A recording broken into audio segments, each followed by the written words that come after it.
Hey, how's it going? Um, I hope you're well. It's the holidays. I know for a lot of people, it's you know not the easiest time around.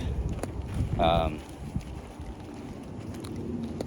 I know there's a lot of hurt, a lot of chaos sometimes with family. I spent some time with my ex and her family, the kids and stuff like that for Thanksgiving, which I'm grateful for. You know,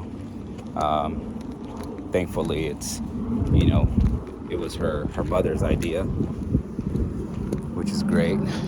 So after doing that, I went and hung out with my family, and I saw my older sister for the first time in 2 years. And in that time, you know, she lost her 16-year-old son to a drug overdose. And, so it was a lot of emotions, a lot of, a lot of craziness, and then freaking, Mexicans drinking tequila. But they kept on checking in on me, seeing if I was okay. And in my mind, I just kept on thinking, because I didn't tell my family about the divorce until 8 months after the separation. And I knew that I was in this alone. And, but luckily I have a good group of friends that I annoyed every day for months. And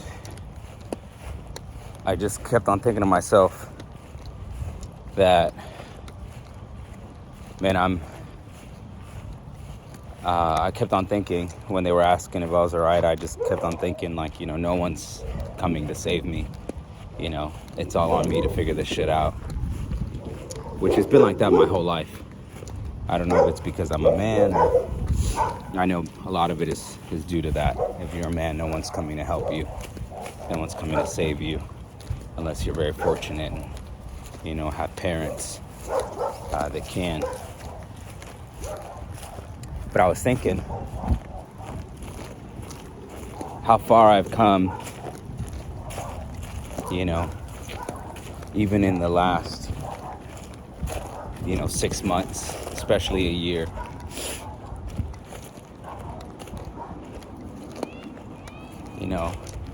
It's important to look back and celebrate the wins, the small wins, and the big ones. You're a lot further than you think you are. I'm a lot further than I think I am. And,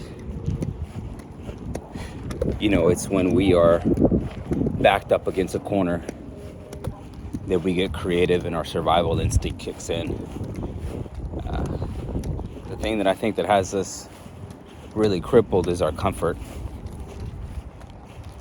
Whether it's porn, entertainment, eating. And it's important to get uncomfortable and be okay with that. Fast. Do a 24-hour fast. No foods, only liquids. Take cold showers. Go on a 10-mile walk if you can, or a 10-mile run. There's a lot that happens in our head. I feel like, we're so overwhelmed and distracted that sometimes going on these runs or these walks can really help us sort some stuff out. It's the way we're intended to be. It's movement, right? Putting one foot in front of the other. I remember doing trauma therapy when I was 26, almost 10 years ago. And they talked about how, in EMDR, when you're processing trauma, they have these little repeaters that you hold, and it's like the left side vibrates, and then the right, and the left, and the right. And they say that, it's when you're processing memories, your eyes actually go left and right, left and right. And you can mimic a lot of this stuff by walking, right? Your left foot, your right foot, your left foot, your right foot, your left foot, your right foot. And it helps us process the memories that we have going on, the experiences that we have in life. I'm not a fucking expert. It's just my theory, backed up by my therapist. So move.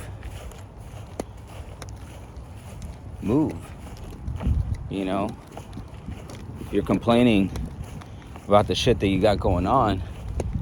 Yes, it's okay to do that, but there has to come a time where you grab your balls and you make a decision. Don't be feminine and get caught up in the emotions and in the decisions of like, what if I make the wrong choice? Any choice is a good choice. Is to move, right? Because if you make the wrong choice, you can always adjust.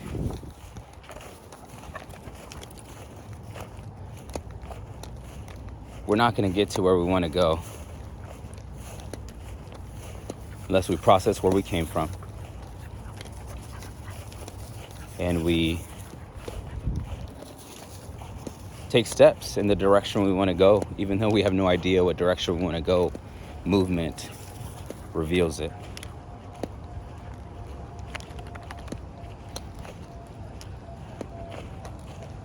Write down and journal where you're at in your life, things that you're going through, and keep up with it for 6 months, and then look back and see where you're at. I had my son Benaiah for like 5 days, which I'm grateful for. And then I had the little kiddos for the last 3. And we were driving, he was running errands with me, dropping off gear and things like that. And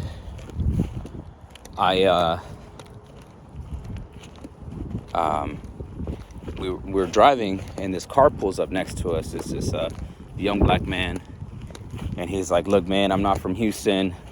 I lost my phone. I don't know where I'm going. I was supposed to be at work at 8 a.m. And I've just been driving around. It was like fucking, 2 p.m. or something like that. We pull over, and I write down some directions to where he's going. And I told my son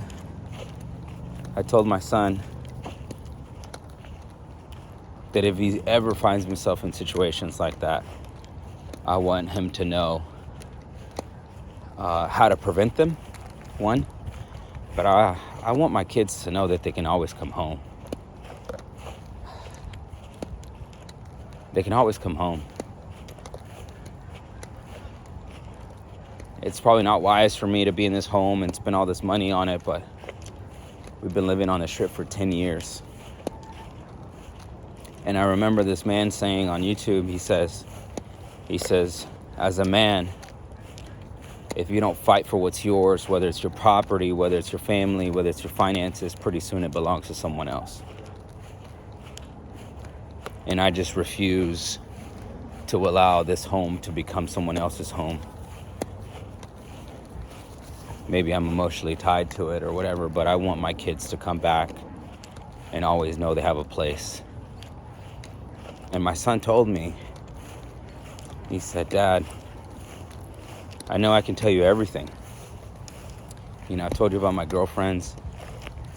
He says, I know that you're always there for me. And I had to text myself that moment. Because in the heat, when I chew him out because he kicked his little sister off the bed, or, he picked a fight with his little brother. I want to remember the relationship that me and him have established.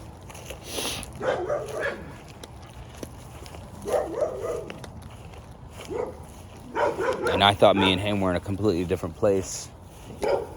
And I'm looking back now, and we're a lot further than I thought we were.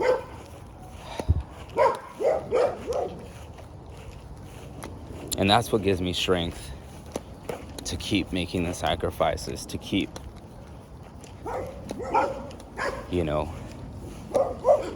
to keep taking the arrows that I'm taking. Because I know that as a man, 99% of the shit that you do and the sacrifices you make will not be seen or appreciated by anyone. And any glimpse or hints that you can get that you're on the right path are worth its weight in gold. I keep every single note from people that have sent me notes or letters throughout the years, from mentoring the last 8 years. I keep all the notes on a bookshelf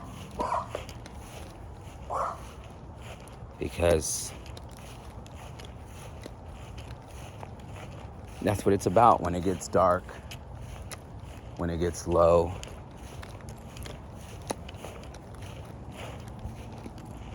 That's what we need. For the 3 of you guys that are watching this, don't give up. Don't give up. Go at it with everything you got. Take the biggest risk in your life. And keep moving forward.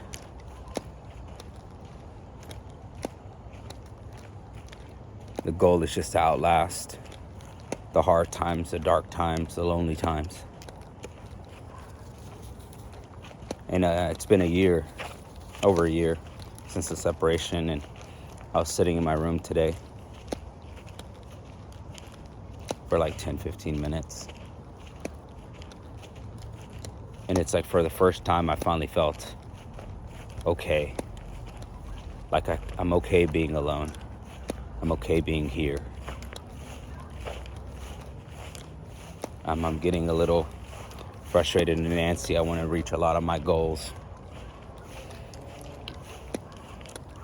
But I need to just keep in mind, like my training, right? 85-90% of my miles are being ran in zone 2, a slow, easy pace. And where I begin to get injured is when I let my ego get in the way. When I try to hit like a consistent 10-minute mile or a 9-minute mile. And it's not a tempo run. It becomes an ego run.